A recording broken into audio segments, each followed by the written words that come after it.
श्रीपादराजम शरणम प्रपद्ये. अध्याय 18. संत रविदास आणि श्रीपादांचं दिव्य मंगल दर्शन.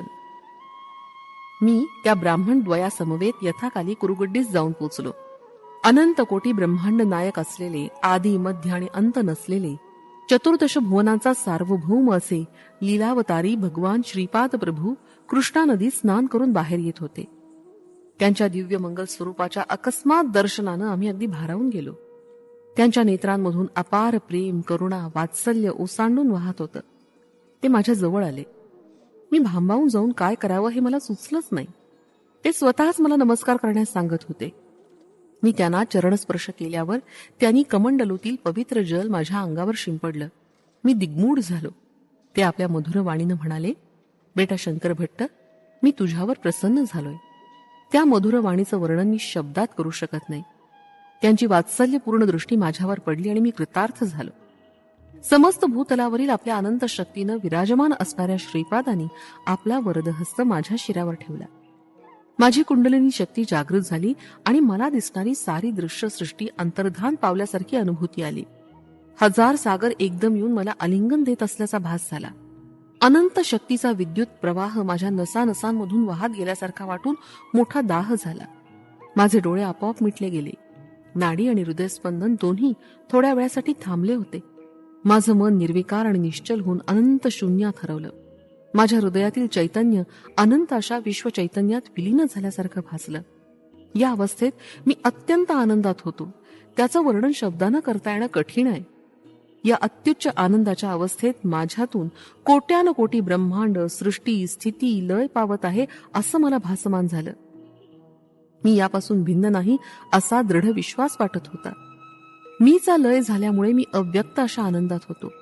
हे सर्व मला चित्रविचित्र वाटत होतं.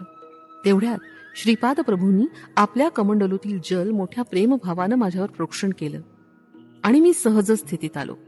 संपूर्ण विश्वाचे आदिगुरु असणारे श्री वल्लभ माझ्याकडे हजार मातांचं वात्सल्य डोळ्यात आणून पाहत मंद मंद स्मित करत होते.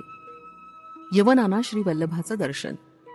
माझ्याबरोबर आलेल्या ब्राह्मण द्वयांना श्रीपाद प्रभूंबरोबर बोलणं किंवा पादस्पर्श करण्याचं धैर्य नव्हतं. श्रीपाद स्वामी मला म्हणाले, तुझ्याबरोबर आलेले हे दोघं अपरिचित कोण आहे? मी म्हणालो, प्रभू, आपल्या दिव्य चरणांचं दर्शन घेऊ इच्छिणारे हे दोन ब्राह्मण आहेत. त्यावर प्रभू म्हणाले, हे ब्राह्मण दिसत नाहीत, गोमांस खाणारे यवन दिसतात. खरं का खोटं हे तू त्यांनाच विचार. तेवढ्यात ते ब्राह्मण म्हणाले, आम्ही ब्राह्मण नाही, यवन आहोत, यात संदेह नाही. आम्ही कुराण वाचतो. त्यांच्या या वक्तव्यावर मी स्तंभितच झालो. श्रीपाद वल्लभ नावानं मायावेशानं संचार करणाऱ्या जगतप्रभू श्री दत्तात्रय स्वामींना ओळखणं अनेक जन्माचं पुण्यफल आहे. त्या स्थिरभावात भक्तिभाव संपूर्ण रूपानं वाटणं म्हणजे महत्भाग्यच आहे. गोमातेत सर्व देवता वास करतात. गायी विना घर स्मशानासारखं असतं. श्रद्धेनं गोसेवा करणारे मला खूप आवडतात. गायीचं दूध पुष्टिकारक आणि तुष्टीदायक असतं. ब्राह्मण जन्म घेऊन गोमांस खाणारा शिक्षेस पात्र असतो. यज्ञ या करताना शेळीचं बलिदान दिलं जातं. यज्ञ पशु म्हणून शेळी अथवा इतर पशु सुद्धा त्यांच्या नीच योनीतून विमुक्त होऊन पुढं उत्तम जन्म प्राप्त करतात. यज्ञ पशुला चांगला जन्म मिळावा यासाठी यज्ञ करणारा महायोगी तपोबल आणि योगबलानं समृद्ध असावा लागतो. जर तो योगी असा समर्थ नसेल तर त्याला प्राणी हत्या केल्याचं पापच लागतं. देशकालानुसार धर्मकर्म पद्धतीमध्ये थोडा थोडा बदल होत असतो.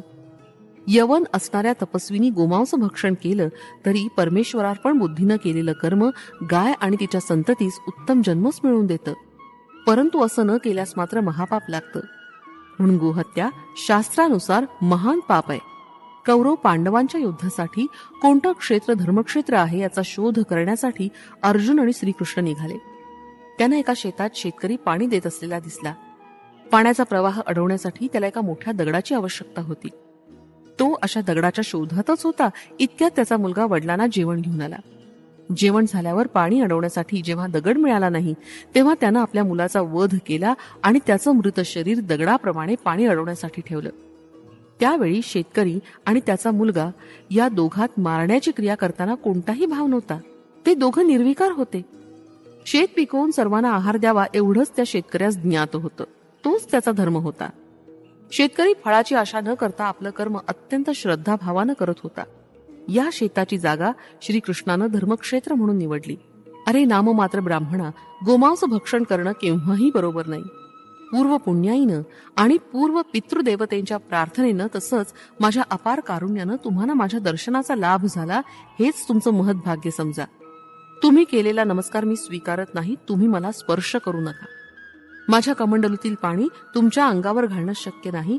तुम्ही इथून तत्काळ निघून जा. तुम्हाला अन्न वस्त्र मिळण्याची सोय केली आहे. तुम्ही यवन स्त्री बरोबर विवाह करून यवनाप्रमाणे राहा. तुमच्या हातून मारल्या गेलेल्या गायी पुढील जन्मी तुमची संतती होऊन जन्मास येतील आणि तुमचा छळ करून तुमच्या पैशावर सुखी होतील.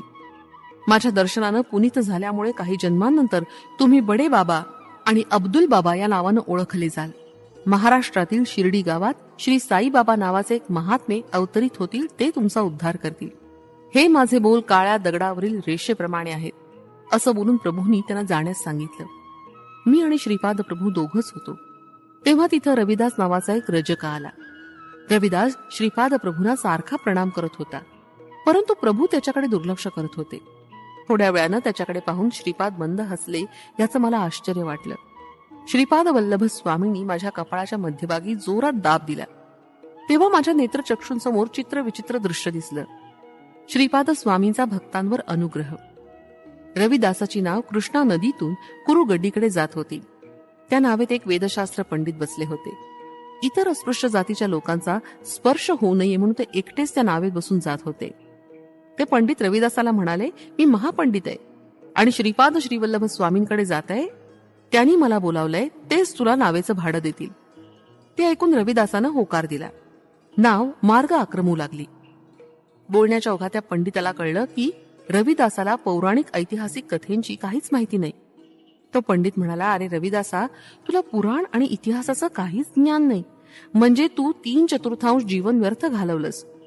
रविदास ते ऐकून निराश झाला. नाव चालवताना एकदमच पाण्याचा वेग खूप वाढला. त्या वेगानं त्या नावेस एक छिद्र पडलं आणि त्यातून पाणी आत शिरू लागलं. रविदास त्या पंडिताला म्हणाला, महाराज, आपणच पाण्यात पोहता येतं का? पंडित म्हणाला, अरे मला तर पोहता येत नाही. रविदास म्हणाला, महाराज, मला पोहता येतं, परंतु तुम्हाला मात्र पोहता येत नसल्यानं तुमचं जीवन 100% व्यर्थ आहे. सारखं वाढत असलेलं पाणी पाहून रविदासानं श्री श्रीपाद प्रभूंचं नाव घेऊन पाण्यात उडी मारण्याची तयारी केली. इतक्यात त्याला पाण्याच्या मध्यभागी एक दिव्य कांती दिसली. त्यानं आदी अंत नसलेल्या श्रीपाद स्वामींच्या महिमा वर्णन करणाऱ्या अनेक लीला कथा ऐकल्या होत्या. रविदासानं त्या दिव्य कांतीस अत्यंत श्रद्धाभावानं नमस्कार केला. नावेतील पाणी सारखं वाढू लागलं होतं. इतक्यात एक महदाश्चर्य घडलं. एक अदृश्य हात त्या नावेतील पाणी बाहेर टाकत होता. पाणी कमी झालं आणि नाव किनाऱ्यावर पोचली आणि ते दोघं श्रीपाद प्रभूंच्या दर्शनास आले. रविदास यापूर्वी प्रभूंच्या दर्शनास कधीच आला नव्हता, परंतु आज जेव्हा त्यानं स्वामींना नमस्कार केला तेव्हा त्यांनी प्रसन्न मुद्रेनं मंद हास्य केलं. त्या पंडिताकडे मात्र दुर्लक्ष केलं. शास्त्र चर्चा करण्यासाठी आलेल्या त्या पंडिताच्या मुखातून एक शब्दही निघेना. श्रीपाद प्रभू पंडितास म्हणाले, अरे पंडिता, तुला अहंकारामुळे योग्य काय आणि अयोग्य काय ते कळेनासं झालं आहे. तू महापंडित असून सद्गुणांचा संचय करण्याऐवजी पापांचा साठाच करून ठेवलास. आपल्या सुशील पत्नीचा छळ करून एका सुखी कुटुंबातील राणीला आपल्या पतीपासून परावृत्त केलंस. त्यामुळे ती तुला सतत शाप देतीये. तुझी भार्या एक सद्ब्राह्मणी असून मानसिक छळानं क्षोभित झाली आहे. हे सर्व पापकर्म केल्यावर तू माझ्याकडे कसा आकर्षित झालास? तुझ्या पत्रिकेप्रमाणे आज तुझा मृत्यूदिन आहे. आजपासून मी तुला 3 वर्षांचं आयुष्य वाढवून देतो. तू तुझ्या गावी जाऊन दुर्वर्तन विसरून चांगलं आचरण कर. तू एक पंडित आहेस यात शंकाच नाही. तुझ्या विद्वतेचं प्रात्यक्षिक दाखवतोस का तुला दिलेलं 3 वर्षाचं आयुष्य परत करतोस? तत्काळ उत्तर दे. सर्वज्ञान संपन्न असलेल्या श्रीपादांचं ते वक्तव्य ऐकून त्या पंडिताच्या तोंडून एक शब्दही फुटेना. जणू काही मुकात झाला होता. त्याच्या मनात आयुष्य वाढावं अशीच इच्छा होती. श्रीपाद वल्लभ स्वामी त्याला म्हणाले, तुझ्या मनातील इच्छेनुसार मी तुला 3 वर्षांचं वाढवलेलं आयुष्य देत आहे. तू रजकाच्या स्त्रीस जबरदस्तीनं पळून तिला दासी केलंस, परंतु पुढील जन्मात ते रजक दाम्पत्य महाराजाचे सुख वैभवाचा आस्वाद घेशील तेव्हा तू त्या रजक पत्नीचा दास होऊन त्यांची सेवा करशील. या 3 वर्षात काही सत्कर्म केल्यास अन्न वस्त्रास काही कमी पडणार नाही आणि दुष्कर्म केल्यास नाना यातना भोगाव्या लागतील. मरणापासून तुझं रक्षण करून माझ्याकडे येऊन येणाऱ्या रविदासाला तुझं सर्व पुण्य मिळालं. त्या पुण्याच्या फलस्वरूप तो माझी सेवा करेल. तू तत्काळ या पुण्यभूमीतून निघून जा. स्वामींच्या आदेशानुसार तो पंडित तिथून निघून गेला. रविदास मात्र आश्रमात राहून स्वामींची सेवा करू लागला. तो दररोज स्वामींचे कपडे धुवून आणि आश्रमातील अंगण झाडून स्वच्छ करीत असे. पूजेसाठी फुलं आणणं हे तर त्याचं आवडीचं काम होतं. श्रीपाद प्रभू स्नानासाठी कृष्णा नदीवर जात असताना तो त्यांना साष्टांग नमस्कार घालत असे आणि स्वामी त्याचा नमस्कार प्रसन्न मुद्रेनं स्वीकार करत असत. रविदासाच्या पित्यानं त्याला एकदा सांगितलं होतं की श्रीपाद प्रभू अंतर्यामी असल्यानं त्यांना केलेला एक नमस्कार स्वीकार झाल्यास तो 100 लोकांना केलेल्या नमस्काराचं फळ मिळवून देणार आहे. एकदा रविदास कृष्णा नदीच्या तीरावर उभा होता. त्यावेळी त्या मोठ्या नावेत त्या गावातील राजा आपल्या लवाजम्यासह जलविहार करत होता. रविदास त्या राजाकडे एकचित्तानं पाहत होता. तेवढ्यात श्रीपाद स्वामी नदीत स्नान आटपून बाहेर आले.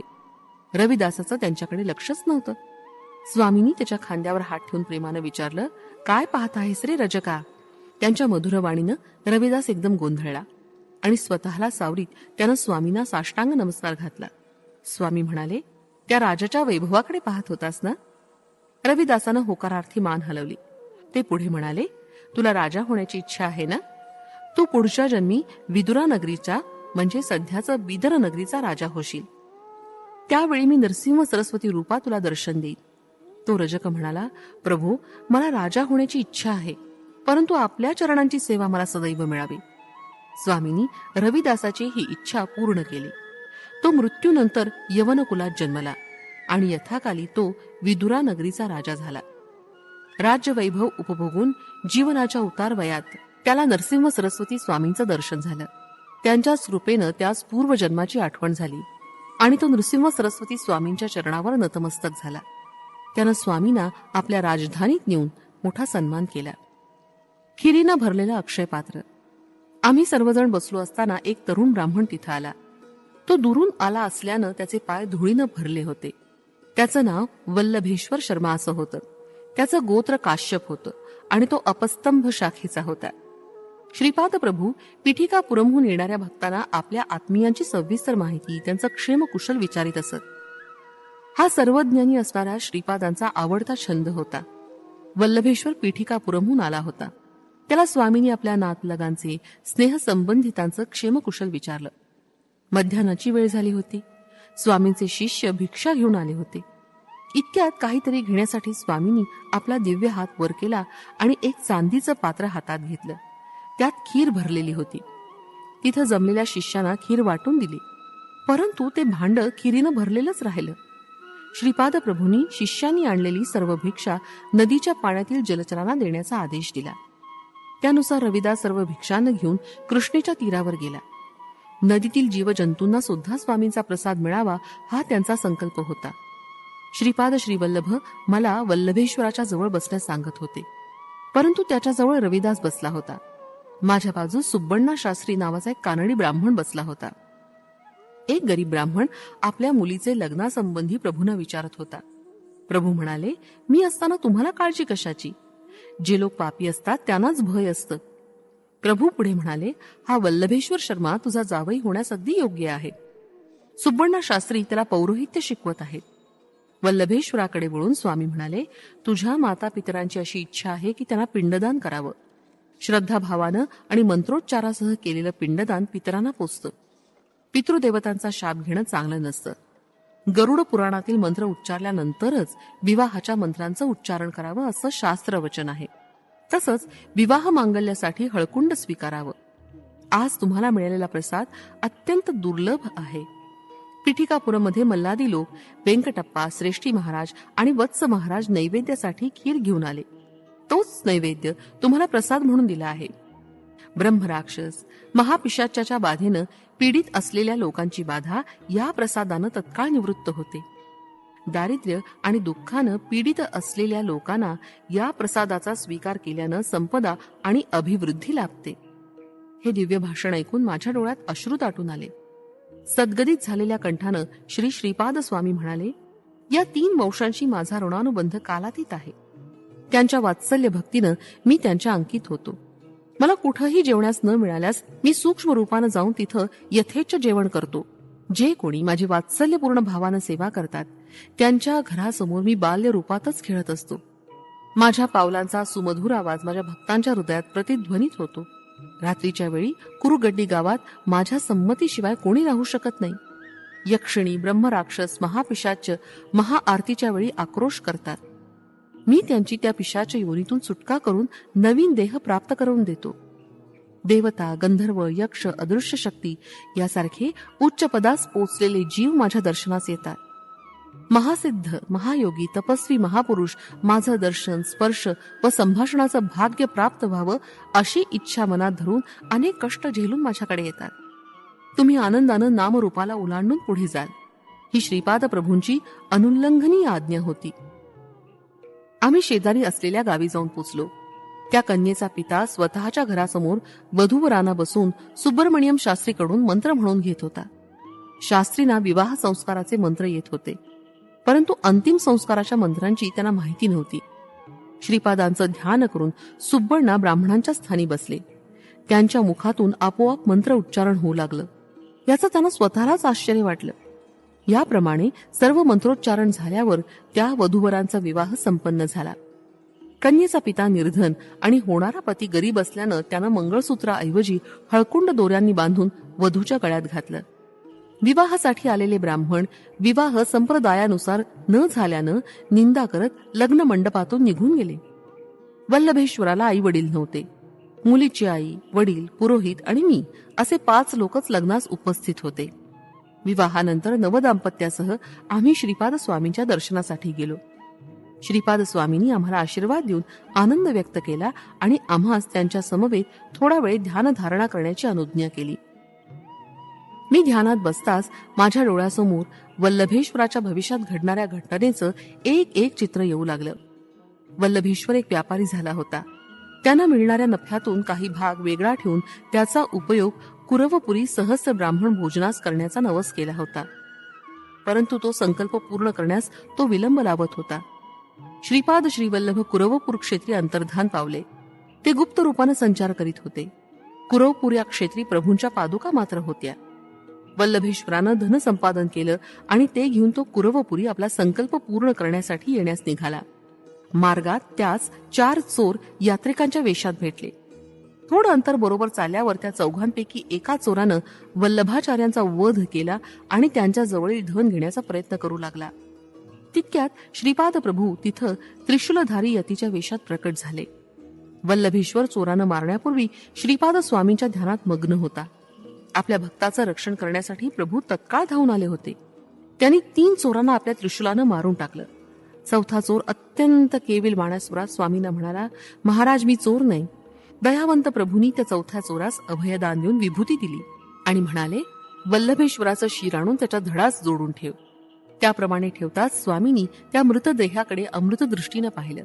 दुसऱ्या क्षणीच वल्लभेश्वराला नवजीवन प्राप्त होऊन तो झोपेतून उठून बसल्यासारखं उठून बसला. त्या चौथ्या चोरानं वल्लभेश्वराला झालेला प्रकार सांगितला. त्याला झालेल्या आनंदाला सीमा नव्हती. श्रीपाद प्रभूंचे प्रत्यक्ष दर्शनाचे भाग्य न लाभल्यामुळे मात्र त्यास वाईट वाटले. वल्लभेश्वरामुळे श्रीपाद प्रभूंचं दर्शन घडल्यानं तो चौथा चोर अत्यंत आनंदित होता. वल्लभेश्वर कुरवपुराला येऊन पोचला. त्यानं 1 सहस्त्र ब्राह्मणांऐवजी 4 सहस्त्र ब्राह्मण भोजनाची आराधना केली होती. श्रीपाद स्वामींचं विराट स्वरूप. आम्ही सर्वजण डोळे झाकून ध्यानात बसलो होतो. मला वल्लभाचार्यांच्या भविष्यात घडणाऱ्या घटनेचं चित्र दिसत होतं. तितक्या डोळे उघडण्याची श्रीपाद प्रभूंनी अनुज्ञा दिली. ते म्हणाले, कोणतंही कार्य अकारण होत नाही. प्रत्येक कर्मासाठी काही ना काहीतरी कारण असतंच. सृष्टीचे विधान चित्र विचित्र आहे. निर्गुण निराकार असा मी तुमच्यासाठी साकार रूपात अवतरित झालो आहे. हे पाहून तुम्हाला आश्चर्य वाटेल. परिमित आणि अवधूत नसलेला मी तुम्हाला परिमित आणि अवधूत असल्याचा भास होतो व तसा अनुभव सुद्धा येतो. हा फार गुंतागुंतीचा विषय आहे. सर्व शक्ती माझ्या स्वाधीन आहेत.